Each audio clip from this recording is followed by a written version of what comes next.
नमस्कार, मी अर्चना. गावाकडच्या रेसिपी या चॅनलवर तुमचं स्वागत. आज मी तुम्हाला छान अशी वांग्याची भाजी दाखवणार आहे.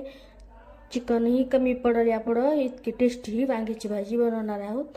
तर त्यासाठी इथं वांगे घेतलेले आहेत. आता इथं 4 फोडी करून घ्यायच्या आहेत, पण आता नाही करायच्या, सगळी तयार झाल्यानंतर करायच्या. थोडासा देठ कट करायचा, जेवढं निघेल तेवढे काटे काढून टाकायचे. याचे 4 भाग करायचे. 4 असे भाग करून आतमधून मीठ लावून घ्यायचं त्याला. भाजीसाठी साहित्य अगोदरच भाजून घेतलं, व्हिडिओ मोठा होऊ नये म्हणून.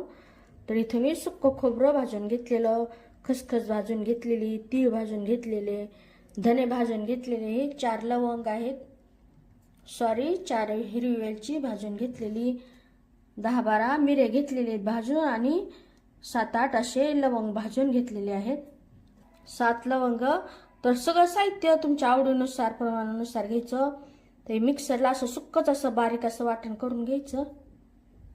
इथं अद्रक, कोथिंबीर, लसूण, तर हे पण वेगळं असं मिक्सरला बारीक करून घ्यायचं.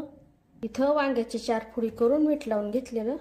तर तेलामध्ये वांगे तळून घ्यायचे. आपण व्यवस्थित असे तळून घ्यायचे. गॅसच्या मीठ ठेवायची. वांगी व्यवस्थित अशी तळी गेलेली काढून घेऊ. वांगी पूर्ण अशी शिजलेली आहे. तेलामध्ये हे अद्रक, कोथिंबीर, लसूणचं वाटण व्यवस्थित असं परतून घ्यायचं. परतवल्यानंतर थोडंसं पाणी टाकायचं, म्हणजे करपत नाही. हळद टाकायची, घरगुती मसाला, काळं तिखट परतून घ्यायचं. गॅसच्या कमी ठेवायची. यामध्ये हे बाकीचं साहित्य जे भाजून बारीक करून घेतलेलं थोडंसं नुसतं मिक्स करून घ्यायचं. साहित्य सगळं व्यवस्थित भाजून घेतलेलं आहे. थोडंसं पाणी टाकायचं. सुरुवातीला जास्त नाही, थोडं थोडं पाणी टाकून छान असं मिक्स करत राहायचं. थोडं थोडं पाणी टाकून छान अशी ग्रेव्ही बनवलेली. तर गॅसच्याच मंद ठेवल्यामुळं छान असं जे साहित्य टाकलेलं त्याच्यात छान असं तेल सुटलेलं आहे.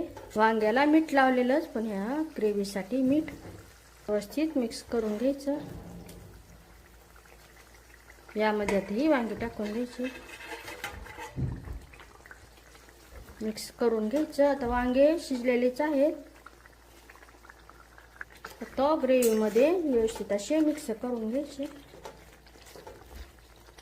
मंद आचेवर फक्त 2 मिनिटं झाकून ठेवायचं. इथं 2 मिनिटं झालेले.